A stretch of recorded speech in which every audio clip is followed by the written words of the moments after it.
존경하는 국민 여러분, 해외 동포 여러분, 문희상 국회의장님을 비롯한 선배, 동료 의원 여러분, 안녕하십니까. 자유한국당 원내대표 나경원입니다.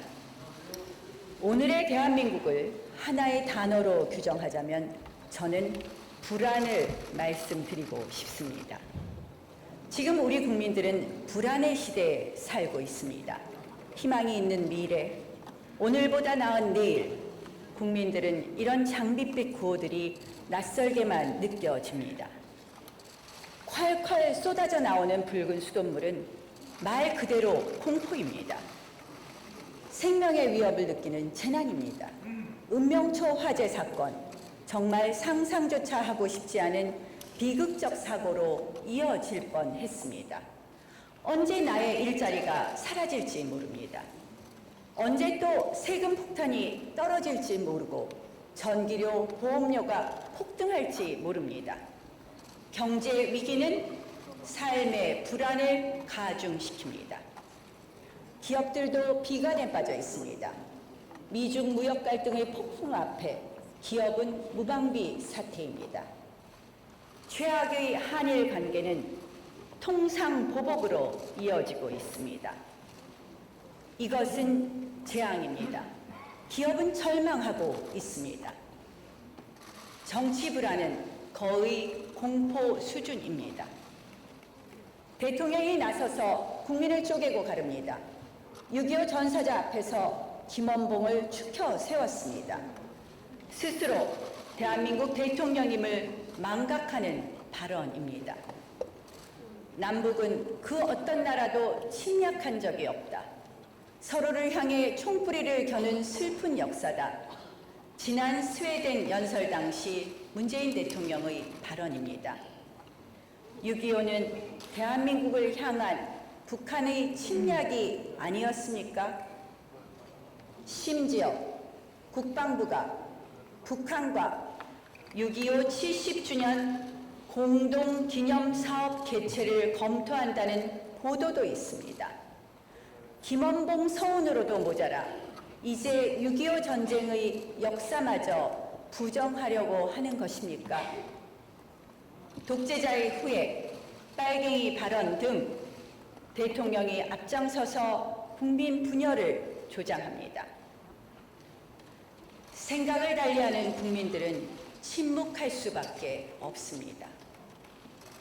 정권을 비판하면 불이익이 따른다는 공포심이 학계, 공직사회 등을 짓누르고 있습니다.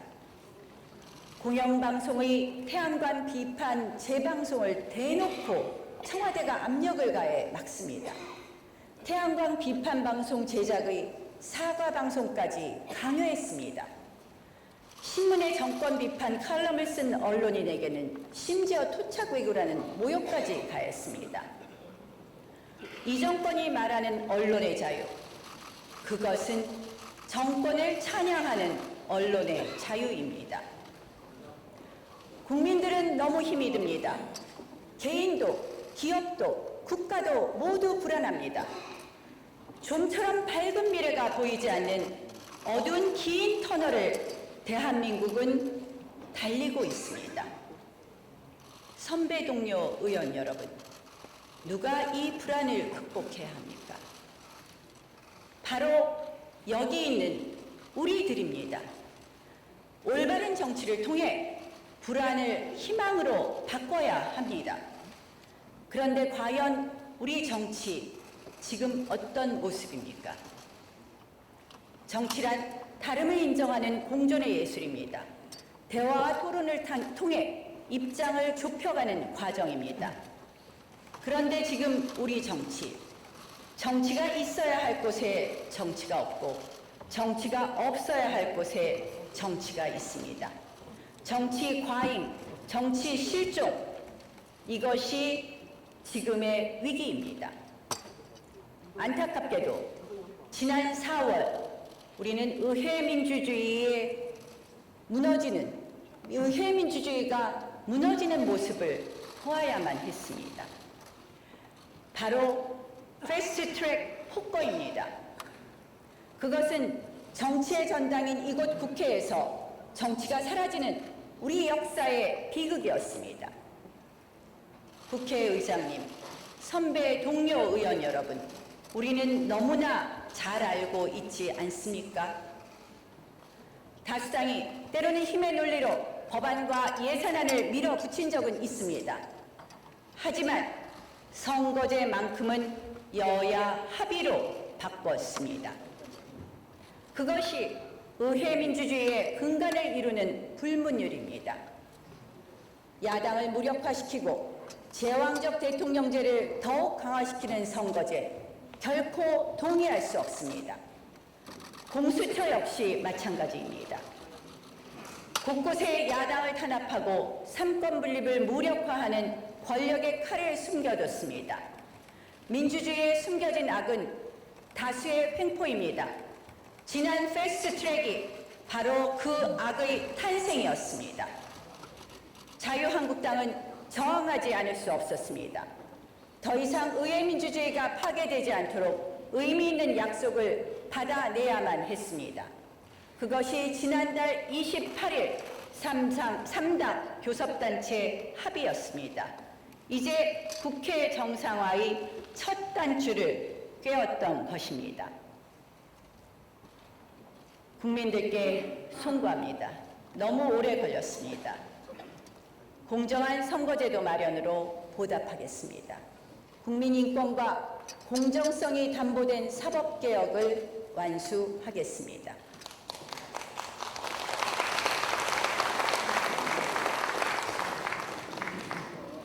존경하는 국민 여러분, 그리고 선배 동료 의원 여러분, 자유가 없는 민주주의가 오히려 독재 수단으로 오용되고 독재자가 선거를 악용해 득세한 사례를 우리는 역사에서 쉽게 확인할 수 있습니다.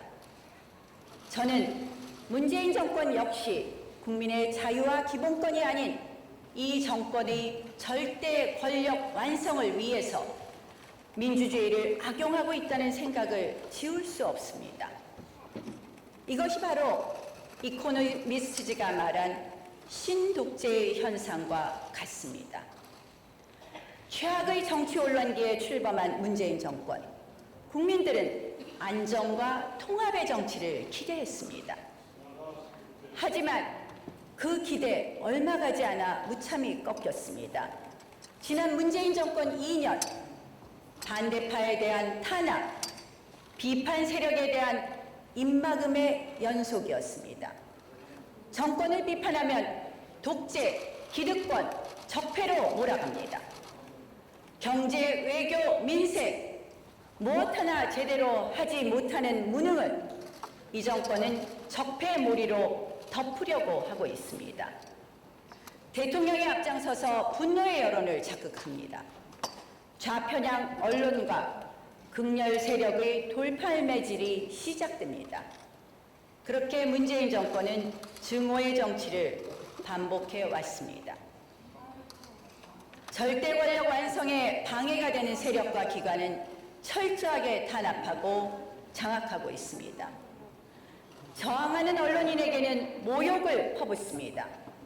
공영방송을 정권 찬양 방송으로 전락시켰습니다. 대법원, 헌법재판소 착착 접수해 가고 있습니다. 걸림돌이 될 만한 그 어떤 것도 용납하지 않습니다. 이 사회 전체를 청와대 앞에 줄 세우고 있습니다.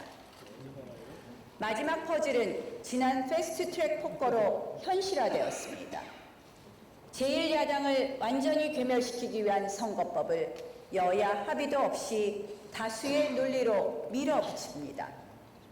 야당의 당연한 저항에 빠루와 해머가 등장했습니다. 그리고 경찰을 앞세워 집요하게 마지막까지 탄압합니다. 차베스의 집권과 절대 권력화도 민주주의 제도 위에서 이루어졌습니다. 이대로라면 문재인 정권도 방심할 수 없습니다. 독재는 스스로 독재임을 인지하지 못합니다. 야당의 목소리에 귀 기울여 주십시오.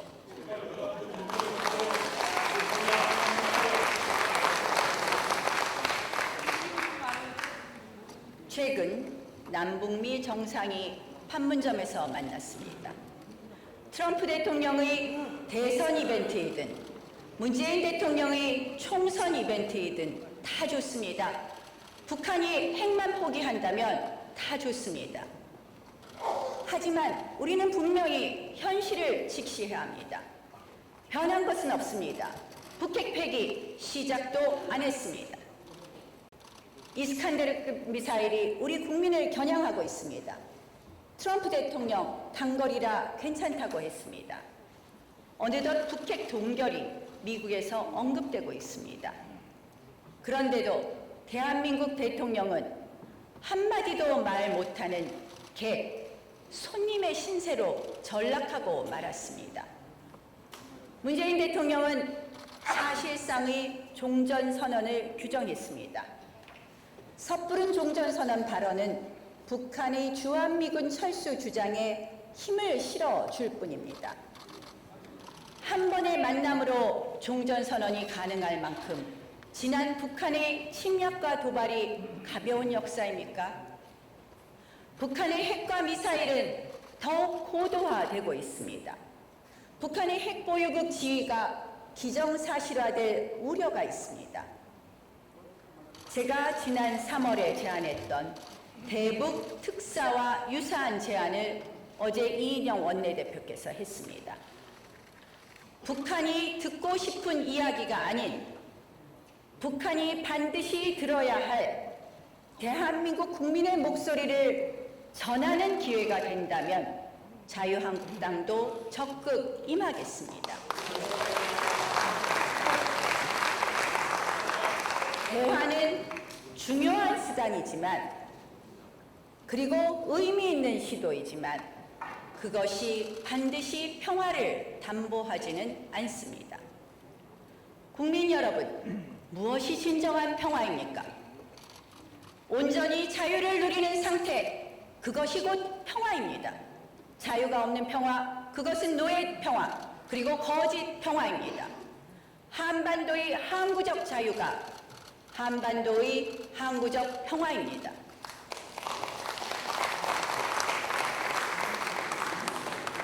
북한 주민도 자유를 누릴 수 있어야 그것이 곧 진정한 평화입니다. 그런 의미에서 문재인 대통령은 북한에 먼저 수시 이산 가족 상봉과 서신 교환을 관철하십시오. 분단의 아픔을 치유하고 북한 사회의 변화를 이끌어내십시오. 한일 관계 역시 자유의 관점에서 복원돼야 합니다. 한미일 삼각공조는 동북아 안정의 핵심 축입니다. 일본 정부는 즉각 통상보복을 철회하십시오. 정치적 갈등을 경제보복으로 가져가는 것, 자유무역에 반하는 매우 부적절한 조치입니다. 문재인 대통령도 전면적으로 대일 외교를 재검토하십시오. 감상적 민족주의, 닫힌 민족주의에만 젖어 감정 외교, 갈등 외교로 한일 관계를 파탄냈습니다. 일찌감치 일본 정부가 통상보복을 예고했음에도 문재인 정부 수수방관하며 사태를 악화시켰습니다. 며칠 전까지만 해도 가만히 있지 않겠다던 외교부 장관, 이제 와서 연구 중이라며 묵묵부답입니다. 청와대는 산업부 핑계를 대고 산업부는 기업 핑계를 댑니다. 무능과 무책임의 극치입니다. 이대로 일본의 통상보복이 계속된다면 우리 주요 산업은 엄청난 타격을 입습니다. 민생은 돌이킬 수 없을 만큼 피폐해질 것입니다. 무능 외교가 민생 파탄마저 가져오는 것입니다. 과거는 잊지 말되 미래지향적인 한일 관계가 필요합니다. 한일 관계 개선을 위한 다차원, 다채널 외교가 시급합니다. 즉각 긴급 의회 외교 추진하겠습니다. 국민 여러분, 우리 경제는 이제 한계에 다다르고 있습니다. 고비용 저효율이 고착화되고 저성장 기조가 장기화되고 있습니다. 이제 우리는 경제 체질을 바꾸고 비효율을 극복하지 않으면 안 됩니다. 그 중에서도 가장 시급한 과제, 바로 노동개혁입니다. 근로자의 권익과 복지를 위해 있어야 할 노조가 집단 이기주의에 함몰돼 대부분의 근로자 또는 예비 근로자의 목소리를 외면하고 있습니다. 문재인 정부는 겉으로는 친노동을 표방하고 있습니다. 틀렸습니다. 문재인 정부 노동정책은 친노조, 친민노총, 그리고 반노동정책입니다. 국회 담장을 부수고 각종 불법 파업을 주도합니다. 고용 세습, 채용 및 승진 비리로 얼룩져 있습니다. 경찰관을 폭행하고 공권력을 조롱하기도 합니다. 이제 민노총은 대한민국 법질서 위에 군림하는 대한민국 최대 권력 조직이 되었습니다. 한마디로 친노조 반노동 정부입니다. 어제 여당 원내대표가 공개적으로 민노총 위원장 구속 수사를 비판했습니다. 여전히 집권 세력이 민노총의 촛불 청구서에서 자유롭지 않다는 것을 보여주는 대목입니다.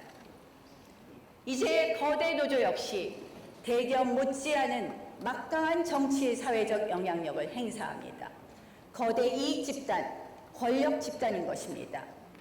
기업의 사회적 책임, CSR도 필요하지만 이제 노조의 사회적 책임, USR도 필요합니다. 노조의 사회적 책임법을 만들겠습니다. 노조의 각종 사업, 내부 지배 구조, 활동 등의 투명성, 공익성 제고가 반드시 필요합니다. 막대한 사회적 비용을 유발하는 불법 행위, 이제 더 이상의 관용은 안 됩니다. 파업 기간 동안 다른 근로자를 고용할 수 있도록 파업 시 대체 근로 허용을 추진하겠습니다. 반드시 불균형 노사 관계를 바로 잡겠습니다. 더 이상 우리 경제가 노조의 발목 잡혀서는 안 됩니다. 각종 개혁 과제가 노조의 의사에 의해 무산되어서도 안 됩니다. 강성 노조가 아닌 책임 노조, 귀족 노조가 아닌 권익 노조가 되도록 자유한국당이 반드시 노동개혁을 이끌어내겠습니다.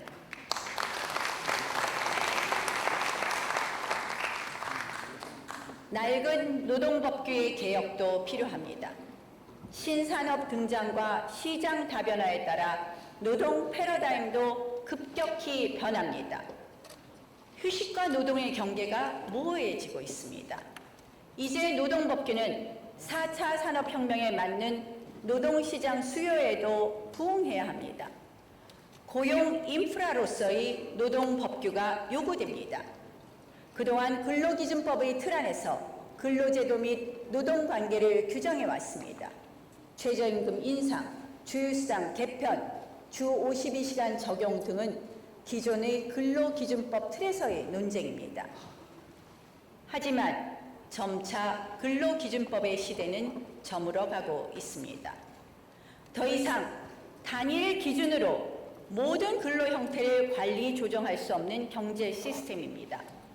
새로운 산업 환경과 근로 형태에 맞는 노동자유계약법도 근로기준법과 동시에 필요합니다. 국민들에게는 마음껏 일할 자유를, 우리 산업에는 유연한 노동시장을 보장해야 합니다. 신규 일자리 창출, 바로 계약 자유화에서 시작합니다. 일할 권리 보장법으로 주 52시간 피해를 최소화하고 쪼개기 알바 방지법으로 주휴수당 부작용을 막겠습니다. 모든 국민의 일할 자유를 위한 법 개정입니다. 이제 국가가 일방적으로 정해주는 기준의 시대에서 경제 주체가 자율적으로 맺는 계약의 시대로 가야 합니다. 그 자유경제의 길, 자유한국당이 열겠습니다. 한강의 기적이라는 대한민국의 역사는 그 자체가 기업의 중요성을 증명하는 교과서입니다. 하지만 집권 세력은 여전히 시대착오적인 기업관을 극복하지 못합니다. 이윤을 착취의 결과물로 보고 있습니다. 기업인의 부를 탐욕의 산물로 규정합니다. 광범위한 기업 탄압과 별건 수사, 먼지털이식 수사, 경영 간섭이 반복됩니다. 어느 기업인이 투자와 신규 고용에 나서겠습니까? 기업 엑소더스, 반기업이 불러온 필연입니다. 이제 우리는 친기업, 반기업이라는 낡은 이분법적 사고에서 과감히 벗어나야 합니다. 지금 우리 시대에 필요한 것은 바로 기업가 정신 르네상스입니다. 정부와 정치권에 기업인을 존중하는 문화가 필요합니다. 기업인을 잠재적 범죄자가 아닌 애국자로 보는 시각 전환도 필요합니다. 우량 기업의 경영 안정과 지속성을 위해 기업 승계에 따른 세부담, 규제를 대폭 완화해야 합니다. 과거 대통령들은 국내 기업의 투자와 고용을 독려하고 해외 진출을 위한 외교적 지원을 아끼지 않았습니다. 해외 기업 유치를 위한 세일즈에도 적극 나섰습니다. 그런데 문재인 대통령에게서는 그런 모습을 찾기 어려운 것이 현실입니다. 투자 유치를 위해 외국 기업인들을 추켜 세우던 트럼프 대통령의 모습을 보면서 씁쓸한 마음이 들었습니다. 자유한국당이 기업가 정신 르네상스에 앞장서겠습니다. 기업인이 인정받고 존중받을 수 있는 사회, 마음껏 도전할 수 있는 열린 사회를 만들겠습니다. 각종 규제 완화와 악법 폐지로 기업인들의 숨통을 틔워주겠습니다. 일할 자유, 기업의 자유, 시장의 자유, 이제 경제의 자유를 허락해야 합니다. 자유가 곧 미래 먹거리 산업입니다.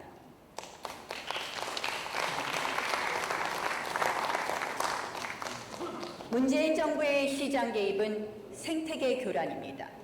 그 기저에는 시장 불신이 있습니다. 문재인 정부의 최저임금 폭탄으로 우리는 일자리, 성장, 분배를 모두 잃었습니다. 주 52시간의 무리한 적용은 일할 기회마저 뺏었습니다. 정부는 과도한 개입을 줄이고 민간을 신뢰해야 합니다. 모든 것을 정부가 정해주고 그리고 통제할 수 있다는 그 치명적 자만은 경제의 치명적 몰락으로 이어지고 있습니다. 정부의 걷잡을 수 없는 비대화도 막아야 합니다. 안보, 치안, 보건, 교육, 인프라 건설 등 정부가 해야 할 역할은 분명히 있습니다. 하지만 사회 곳곳을 무분별하게 대처하려는 정부는 결코 우리 헌법이 허락한 정부가 아닙니다. 그것이 바로 베네수엘라를 몰락시킨 좌파 포퓰리즘 정부의 전형입니다. 문케어가 대표적인 정책 사례입니다. 무분별하게 혜택을 늘려 의료시장을 붕괴시키고 있습니다. 급격하게 고갈되어가는 재원을 채우기 위해 결국 건강보험료 폭탄을 터뜨리고 있습니다. 비현실적인 공약으로 국민의 환심을 산 뒤 그 뒷감당은 국민에게 하라는 것입니다. 문케어가 바로 좌파 복지정책의 무능과 무책임이라는 민낯을 보여줍니다. 우리 당은 건강보험료의 급격한 인상을 막고 건보기금을 정상화하겠습니다. 적립금은 사용 시 국회 승인을 받도록 법을 개정하고 건보 재정과 보험료 증가에 대한 종합 플랜을 정부로부터 제출받아 면밀히 검토하겠습니다. 이 정부가 조급증을 내는 추경도 마찬가지입니다. 곳곳에 총선용 퍼주기 사업이 끼워져 있습니다. 통계 조작, 세금 일자리 예산이 숨어 있습니다. 이번 임시국회에서 낭비성 추경은 모두 걸러내야 됩니다. 또한 정말 재해, 재난과 민생을 위한 예산을 만들어야 합니다. 작지만 강한 정부가 필요합니다. 그래야 지속 가능한 복지, 지속 가능한 국가가 가능합니다. 재정은 미래를 위한 투자에 써야 합니다. 국민이 더 자유롭고 안전하게 살아갈 수 있도록 교육, R&D, 국가 기반 시설에 집중해야 합니다. 그리고 성큼 다가온 디지털 이코노미 시대와 4차 산업혁명에 맞는 제도 환경을 정비해야 할 것입니다. 국민 여러분, 선배 동료 의원 여러분, 교육은 미래에 대한 투자입니다. 아이들에게 줄 수 있는 최고의 선물이기도 합니다. 6.25 전쟁 중에도 교실을 열어 아이들을 가르쳤던 위대한 국민성이 있었기에 지금의 번영과 풍요가 가능했습니다. 우리 역시 같은 사명을 띠고 있습니다. 훌륭한 교육으로 우리 아이들의 미래를 열어줘야 합니다. 교육의 다양성, 자율성은 필수입니다. 획일적 교육은 미래의 인재를 길러낼 수 없습니다. 그런데 지금 벌어지는 자사고 죽이기를 보십시오. 한마디로 획일주의에 의한 자율과 창의의 말살입니다. 전북 상산고의 경우 교육감의 전행은 거의 독재 수준입니다.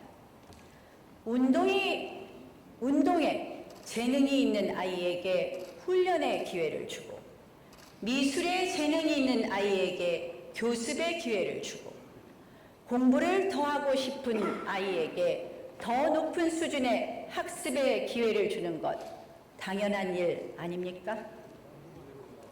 우리 공교육은 위기입니다.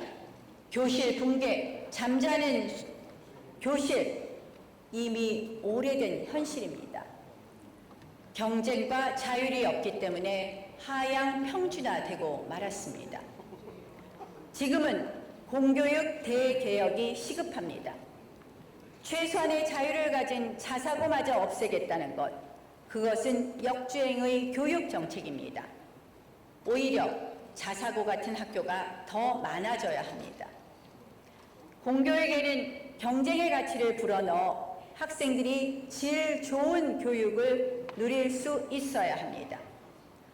교원 평가제의 내실화, 교육과정의 다양화, 자유한국당이 책임지겠습니다. 개천에서 용이 나올 수 있는 사회, 공교육의 정상화를 통해 가능합니다. 기회의 사다리를 복원하겠습니다. 저출산의 주요 원인인 사교육 부담의 완화를 통해 완화는 역시 공교육 정상화를 통해 이룰 수 있습니다. 전기, 가스, 수도, 통신 등은 이제 우리 삶에서는 없어서는 안 될 인프라입니다. 그래서 우리는 흔히 이런 공공 서비스들을 라이프라인, 생명줄이라고도 말하기도 합니다. 그런데 지금 수도와 전기라는 대표적인 생명줄이 위협받고 있습니다. 먹고 마시고 쓰는 데 쓰는 물이 수돗물입니다. 갓난아이를 씻기는 물도 수돗물입니다. 그런 수돗물이 붉은 수돗물이 되어 나오는데 문재인 정부 대책 마련은커녕 원인 규명도 하지 못한 채 전전긍긍하고 있을 뿐입니다. 도대체 우리 상하수도 관리를 어떻게 했기에 이런 무시무시한 재난이 일어날 수 있는 것입니까? 정부가 있어야 할 곳에 정부가 없고 정부가 없어야 할 곳에 정부가 있기 때문입니다. 직무유기와 직권남용, 그것이 바로 이 정부의 정권 이 정부의 성격을 설명하는 두 가지 키워드입니다. 자유한국당은 국회 차원에서 붉은 쏜물 원인을 규명하고 전국 단위의 전수조사를 적극 건의하겠습니다. 국민의 안전보장만큼은 큰 정부가 요구됩니다.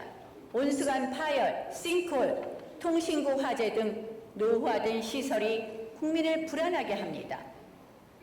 이런 사고들이 반복되지 않도록 매년 10조씩 투자해서 10년간 전국의 노후화된 인프라를 교체해야 합니다. 이를 위한 생명안전 인프라 뉴딜을 제안합니다. 국민 세금 바로 이런 데 쓰라고 있는 것입니다. 원자력이라는 에너지 인프라 역시 이 정권의 미신적 논리에 처참히 무너집니다. 탈원전으로 원전 생태계가 무너지고 국보급 인재와 기술이 빠져나가고 있습니다. 우리의 경쟁력과 미래가 빠져나가는 것입니다. 태양광 마피아가 국민 혈세를 축내고 있고 전국의 국토가 무분별한 태양광 설치에 핥히고 있습니다. 심지어 우리 원전 기술을 수출해놓고 그 원전의 5년짜리 하도급 계약을 따는 데 그쳤습니다. 탈원전 하겠다는 정부를 누가 믿고 어느 나라가 자국 원전 정비 독점 계약을 하겠습니까? 그동안 탈원전과 전기료 인상은 무관하다고 이야기해왔던 문재인 정부입니다. 거짓말이었습니다. 결국 요금 인상을 암시했습니다. 이미 눈덩이 적자로 돌아선 한국전력이 여름철 전기요금마저 깎아준다고 합니다. 결국 3천억 원 적자를 추가로 떠안아야 합니다. 그 돈 누구의 돈입니까? 바로 국민의 돈입니다. 국민의 세금으로 보전해 준다는 것입니다. 국가 기반 시설이 정권의 이해관계에 휘둘립니다. 여론 무마용으로 선심성 정책을 남발하고 몰래 국민 세금으로 갖다 메우고 있는 것입니다. 정말 무책임한 정권입니다. 부도덕한 정권입니다. 애초부터 탈원전 자체를 포기했으면 될 일입니다. 전력만 풍부하면 전기료 인상도 여름철 전력난도 걱정할 이유가 없습니다. 하지만 여전히 탈원전의 망령에서 벗어나지 못하고 있습니다. 6개월 200만 원짜리 미세먼지 감시단을 뽑는 것을 미세먼지 저감 대책이라고 내놓는 정부입니다. 재난 대책마저도 일자리 착실을 위해 동원하는 정부. 애초에 국민 안전에 무관심, 무감각한 정부입니다. 이 정권의 조작, 은폐 본능은 최근에도 유감없이 드러났습니다. 통계 조작해서 일자리 착시 유발합니다. 대통령 딸 부부 의혹 철저히 숨기고 심지어 의혹을 제기하면 보복까지 가합니다. 지난달 15일 북한 동력선 삼척항 무단 입항 사건, 우리 경계 실패의 실상이 드러난 충격적 사건입니다. 게다가 권력에 의한 조직적 은폐, 축소 정황마저도 드러났습니다. 국방부 합동조사단 발표 역시 예상했던 대로 청와대 각본 연출의 퍼포먼스에 불과합니다. 아무도 믿지 못할 셀프 면죄부 조사에 불과합니다. 정의용 안보실장 그리고 서훈 국정원장 등 안보 라인은 즉각 경질되어야 합니다.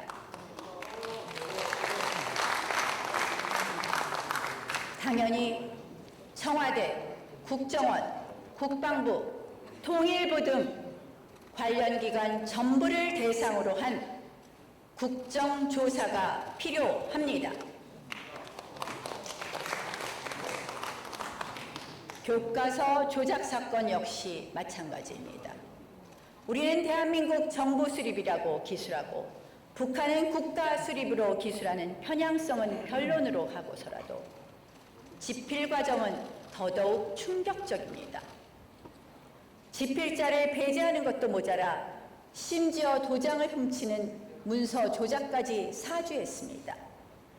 이는 학자의 양심을 훔친 것입니다. 이 정권에서 다른 교과서 역시 비슷한 수법으로 조작됐을 가능성을 배제할 수 없습니다. 국정교과서 집필, 출판, 인쇄제도 전반에 걸친 국정조사가 반드시 필요합니다. 추가로 현재 배포된 해당 교과서를 전량수거해서 전부 폐기해야 합니다.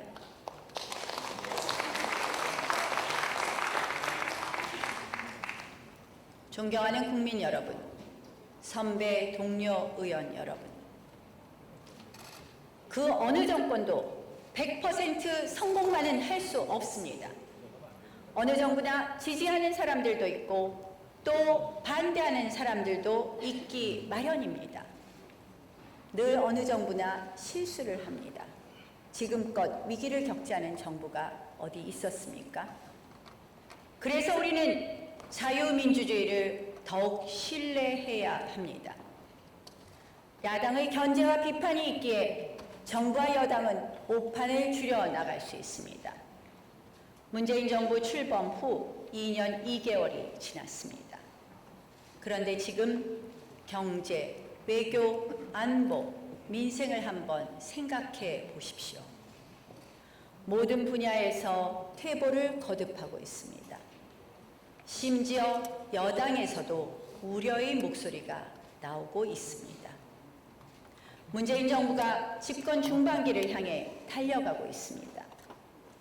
이제는 독선과 아집에서 벗어나야 합니다. 야당의 목소리에 귀 기울여야 합니다. 지금 이대로 일방통행만 거듭한다면 대한민국은 돌이킬 수 없을 정도로 부서지고 말 것입니다. 자유한국당은 답을 알고 있습니다. 자유의 가치에서 위기 돌파의 지혜를 찾을 수 있습니다. 문재인 정부는 시장과 기업을 불신합니다. 자유한국당은 시장과 기업을 신뢰합니다. 문재인 정부는 세금 알바 일자리만 만들겠다고 합니다. 자유한국당은 안정적 양질의 일자리를 만들겠습니다. 문재인 정부는 북한의 선의만을 말하고 있습니다. 자유한국당은 눈에 보이는 비핵화를 말하고 있습니다. 문재인 정부는 지속 불가능한 소모성 복지를 남발합니다. 자유한국당은 지속 가능한 책임 복지를 말합니다. 문재인 정부는 감상적 민족주의 외교를 합니다. 자유한국당은 철저히 국익 중심의 외교를 말합니다. 누가 지금 이 시대에 필요한 대안을 갖고 있습니까? 자유한국당입니다. 문재인 정부는 틀렸습니다. 문재인 정부 정책들은 문제를 해결할 수 없습니다. 자유한국당이 앞으로 답을 제시하겠습니다. 이 시대가 필요로 하는 자유와 책임의 정치로 경제를 살리고 안보 위기를 극복하고 나아가 민생을 회복하겠습니다. 끝까지 경청해 주셔서 감사합니다.